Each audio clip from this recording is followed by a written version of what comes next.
Okay, now we can start making some music, and we're going to start with chords. Um, we could start with little scales or little melodies like we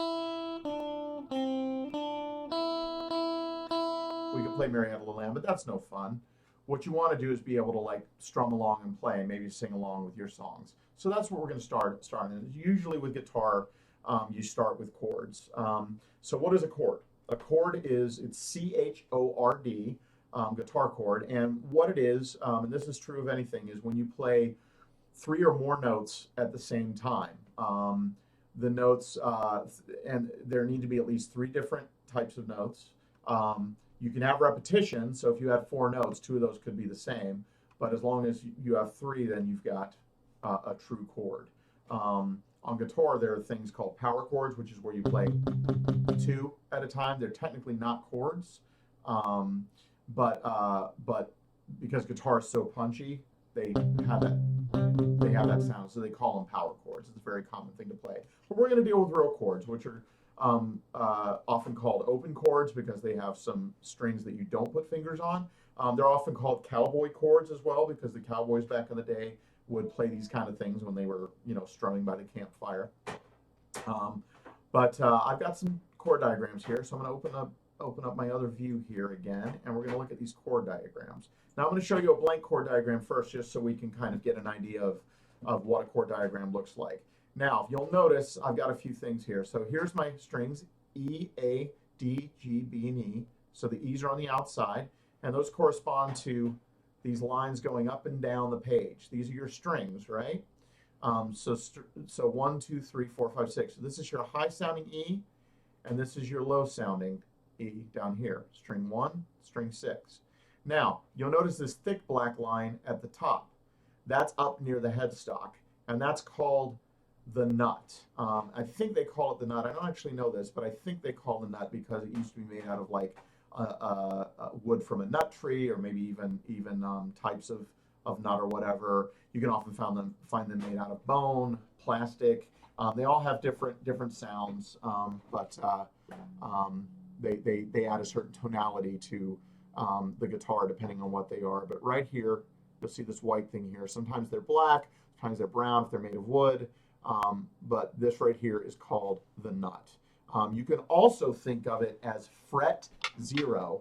Now the frets are these here. So these metal things that go on your guitar, you'll notice these dots. These are called fret markers. So you usually find one at the 3rd fret. And at the 3rd fret, it's actually between them, but it's behind it. So if I was over here, you'd notice it's just behind it. So here's my nut, which is fret 0, and then I've got fret number 1, 2, and then on my way to 3, I pass over that fret marker. There's 3, 4, and so on and so forth. And you'll notice there's 2 up here. Usually when you find 2, that's going to be your 12th fret. Occasionally on some acoustics, you'll find 2 down here. There's reasons for that, but generally, if you're a good ways up the neck and you find 2, you'll know that right after that, those 2 dots comes the 12th fret. We're not going to worry about that too much today. Everything we're going to be doing is going down here, but I want you to have an understanding of what the frets are, because as you become more proficient on guitar, you're going to use all of them. Now, let's go back to this display, and we're going to look at that diagram again. And you notice I've got a little thing here that says frets, and it shows these 2 frets here. All right, now let's look at an actual chord on one of these things. Okay, so I kept the string numbers down here just to help you out. Most of the time you're not going to see those on here. You may or may not see these numbers in these little circles here, but you will see the circles when it's doing this kind of a thing. Now, for our purposes, these numbers here in the circles are the numbers for your fingers. And I'm going to show you real quick. Just like if you were counting, your fingers are going to be, these are on your, what are called your fretting hand, the fret hand is on the neck. And I should point out, if anybody out there is left-handed, you may have a guitar and you're going this way. If it's a true left-handed guitar, your low-sounding string is still going to be on the top. It's still going to be on the bottom. These tuning pegs are probably still going to be on the top. But all of this stuff is interchangeable. If you are left-handed, I feel for you. Technically, I'm left-handed. My teachers, when I first started going to school, this was common when I was a kid, they made me write right-handed, and so I ended up learning how to do things with my right hand. But there are certain things that I still do left-handed, and I've actually picked up guitar before, left-handed guitar, and I can kind of get something out of it because left is my natural thing. If you are left-handed and you don't have a left-handed guitar, you might want to get one. It's okay to learn on a right hand, but I do recommend trying to do it to your natural hand. It's gonna flow more naturally for you for rhythm and everything. Now, let's go back to that chord diagram. Remember, 1, 2, 3, and 4. Pointer is 1, middle finger is 2, ring finger is 3, pinky is 4. Your thumb is T. We're not going to worry about that today. There are some times that you may want to use your thumb, but for our purposes, we're not going to worry about that too much. For now, we're just going to worry about fingers 1 through 4. Now, you'll notice there's a circle here, so that means that you're going to put your first finger there. So this is string 1, 2, 3, 4. Again, counting from the high-sounding string down. And you'll notice we're actually between the frets here, but you want to be between the frets, but you count this as being at the second fret. So if I was doing the first fret, I would put it here. Obviously, I can't really do the 0 fret because then I would be up on the strings where they go by the tuning pegs. And while you can make interesting little sounds and stuff up there, generally you're going to want to have your fingers up here. So if I ever say put your finger at a certain fret, it means you're going to find the fret you need to have it at and be just behind it a little bit in between that fret and the one that comes before it. So we're at the second fret here, so we're going to put our first finger on the 4th string. So you go 1, 2, 3, 4, and you put it there behind the second fret. And I'm going to show you what that looks like. Switch to my other camera view here. So you notice, got my first finger, and I go string 1, 2, 3, 4, and I'm here at my second fret. Okay, and generally you want to be kind of, if you can notice, my fingers are, there we go, arching a little bit there, right? When you first start out, you may want to have your thumb.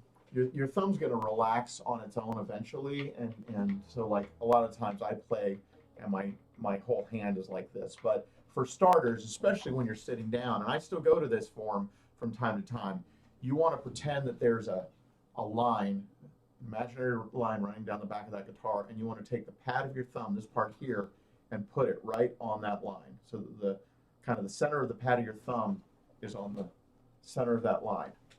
So if you can see back there, there's my thumb, and I've got that finger right there, okay? And then if you notice on that thing, those numbers went 1, 2, 3 right in a row. So my second finger is going to go on string number 3, the next string, and then my third finger is going to go there. Now if you'll notice, my fingers are slanted, they're not straight up and down. That's because of the thickness of my fingers. Even if you have really small fingers, you're probably not going to get them going straight up and down. Slanted is okay. As the important thing to remember is that when you're here, you're behind that second fret, and you've got good pressure, and then when you play it, you can hear everything nice and clear. You'll probably want to go through, and you may hear occasionally a sound like that. You may need to maneuver a little bit, press a little harder. Maybe one of your other fingers is messing with it. Sometimes your pinky will get in the way. You just have to keep working at it. It's just like a video game. Okay, this is you know, each chord is a end boss for a level of the game. Okay? And so you just keep working at that until you can get it sounding good. But worry about speed and stuff later. Those things will come, and there are techniques you can do for those. We're not going to deal with that today, but I want to make sure that you're getting that. Now, that chord is called an A major. We're going to go look at that again. Your musical alphabet, if you don't already know this, runs from the letters A through G, A, B, C, D, E, F, and G.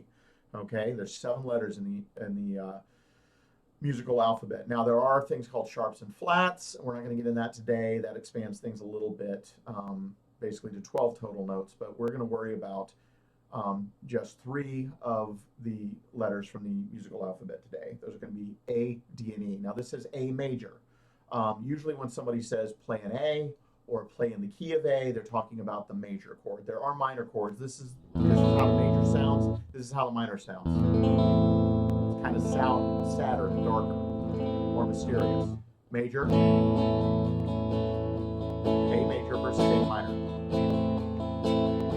Believe it or not, I'm just changing one. I'm just changing one string on that, one position of one finger on that to get that sound. But for today, we're going to worry about major chords. Generally, when you're in a key of music, there are only certain chords that will really go along with it until you get into more advanced stuff. And for A major, there are two other major chords that go along with it. There's A major, there's D major, and there's E major. And we're going to look at D major now. Okay, so here's D major. And there's our 1, 2, and our 3 again. We're going to use 3 fingers. Some chords you need 4 fingers to make. Some you even need 5 with that thumb, and sometimes you have to do like really special things with your fingers in order to do that. But for now, we're going to look at that. So we've got, again, in the 2nd fret, we've got finger 1, but instead of being on the 4th string like it was before, now it's on the 3rd string. So you go to that 2nd fret and you put your finger on the 3rd string. And generally, when you want to put your fingers down in order. So we're going to put our 2nd finger next. And we're going to go all the way to that high E string, that 1st string there. We're going to put that. And we're in the 2nd fret. So these guys are kind of right on top of each other. And they're not going to be as slanted this time. There's enough room for them to kind of be one on top of the other. And then 3 is going to go on the 3rd fret now. It's going to be between frets 3 and 2, which qualifies it as the 3rd fret. And it's on string number 2. And you notice together they make this sort of triangle, or it's kind of like an arrow pointing down toward where your other hand would be, down toward the other part of the guitar down here. So let's go back, and I'm going to show you what this looks like when I'm actually doing it. So 1st finger on the 3rd string at 2nd fret, 2nd finger goes under it on the 1st string, and then the 3rd finger goes here. Now, I want you to notice something. On the A, we were able to play all 6 of the strings. But that's not true on the D. On the D string, we're only going to want to play from string 5 to string 1. Now, you'll notice on this diagram there's an X up here that corresponds to the 6th string. That means don't play it. You'll see those X's from time to time. Sometimes you'll see little circles here above the nut. That just means it's an open string and that it's okay to play that. So we're going to go back, and when you're strumming, first of all, we strum with this. This is called a pick or a plectrum. Most commonly it's called a pick, and it's because you pick the string. And it's because of this, and also using our fingers to pluck it, that guitars are considered not only string instruments, they're also considered percussion instruments, right? Because we're actually beating on the strings. With violin and cellos and stuff, you strum them, you bow them, and the strings vibrate. So they're considered string instruments, although you can also pluck them. There's a thing called pizzicato strings, so they even work like percussion a little bit. But regardless, you're taking this pick. Now, to hold the pick, you'll notice that it's a triangle. It's kind of a rounded triangle. Get a good look at it there. I'm going to put it in front of the wall with the background so you can see it a little bit better. And you'll notice that the top point of that triangle is a little bit sharper. It's a little less rounded than the others are. And that's the part that you want to strum with. Now, some people hold it like this. Some people hold it like that. Some people hold it like, I kind of hold it like this. You're going to find whatever's comfortable for you when you're starting out, and it's probably going to adjust over time. So just find whatever's comfortable for you. And then when you strum, and why don't we start with that A string? Remember that 1, 2, 3. If you need to run it back, note where we are in the video and run back and look at the diaphragm. You can also Google guitar chord diagram charts and find them all over the place. It's CHORD, guitar chord diagrams. There's tons of resources for that on the internet. So if you need to look that up, you can find that. You can find it for any chord that there is out there. You can even find chord makers. So it's like, hey, I put my fingers here. What is that chord? So you can do it the other way and figure out what you're playing. But anyway, let's start with that A, and again, we can strum all the way down. And you notice, now, that sounds nice and good. Now, I I can kind of hold my arm very relaxed and let just the weight of the wrist go. If you notice, my wrist is kind of pointed in, kind of toward my belly. Now I've got the guitar on this leg. I could put it there wherever it's comfortable. You generally want to be in a chair that allow when you're sitting, your lap is kind of flat. It's kind of parallel to the ground. Okay, and this little notch here, and you'll find that in the acoustic as well, is going to kind of fit there, and it allows you to come up. And remember, you're going to have your thumb behind, you're going to have your elbow out, and your wrist forward. It may be a little uncomfortable at first.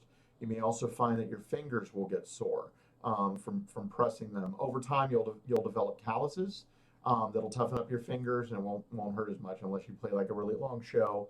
Then they'll hurt for a little bit, and they'll stop. When I say for a little bit, sorry, I need a little water here. They'll only hurt for just a little while after you're done playing guitar, and then they'll feel better. And in the meantime, you can take them and you can shake them out a little bit, because what's happened is you're compressing the fingers. I mean, you're playing wires basically.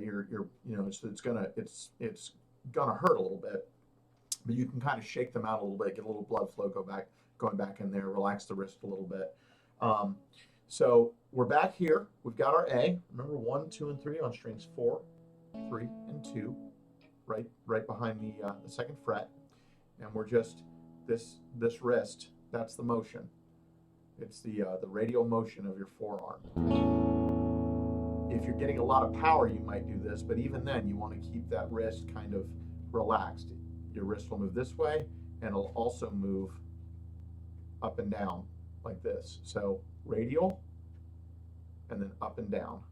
And your arm movement should be just to give you a little punch if you do that. But if you're just playing softly, you notice it's pretty much just my wrist that's moving.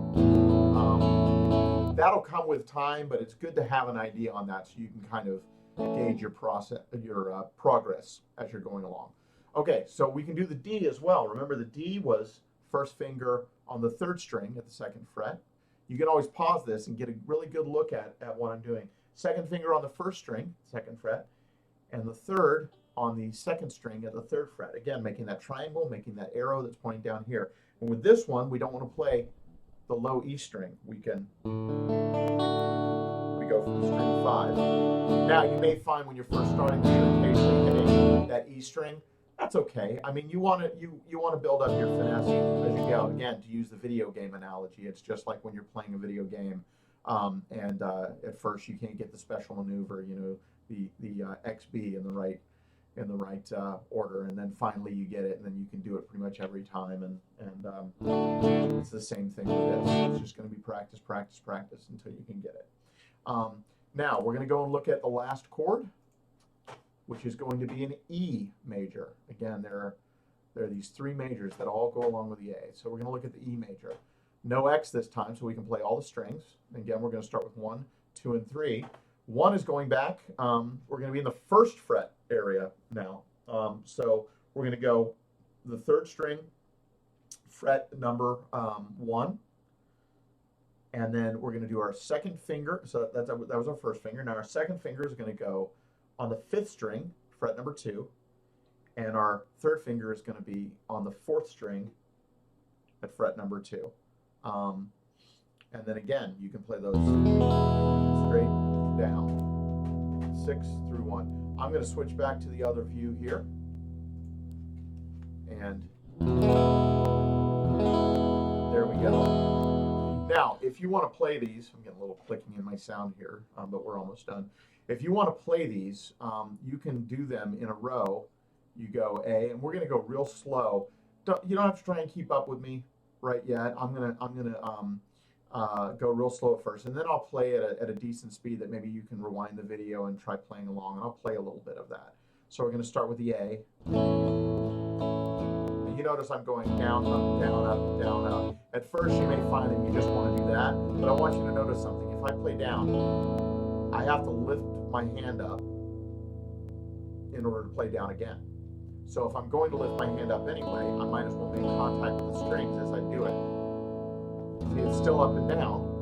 Either way, it's just a question, do I move forward out of the way the strings are hitting the strings as I'm doing it? Boy, that clicking is annoying. Anyway. So we're going to start with the A, the D, then the E, then the A again. Then it starts over with another A. A, 2, 3, 4, D, 2, 3, 4, 2, 3, 4, A, 2, 3, 4. Okay, so again, we're going to try A, and then the D, and then the E. That's my first finger. You generally want to try to have all of your fingers land at the same time instead of going one by one. But when you start, you'll probably go one by one. But if you'll notice, as I'm changing, my fingers are making the shape before I even land. So they're finding their place before that. A lot of times, getting through a song is all about thinking ahead. Pretty much all the time, it's about thinking ahead just a little bit. Because if I'm already on my E, I don't have to think about that. I just think about what's coming next. Okay, so that gets us through some basic chords. There are plenty of other major chords. There's minor chords. There's 9 chords, 7 chords, 13 chords, augmented chords, diminished chords, all sorts of different beautiful chords, all that go together to make up this wonderful thing called music. And the great thing about music is there's literally no end to it. There's new music theory being developed all the time, new ideas even about the human ear that are being discovered all the time. So yeah, as you step into music, you're stepping into what will be a lifelong journey. So I'm so glad that you guys have joined us this year, and hopefully next year we'll be able to do all of this in person. But be sure to check out the other great videos from the other instructors. I've worked with them before, and they're great musicians and great people, and should be a lot of fun. And enjoy all of the great stuff that they've got planned for you guys. Music Village really does this up right every year. So enjoy yourselves, and most importantly, have fun. That's what music is about, is having fun and expressing yourself. So thanks. We'll see you next year.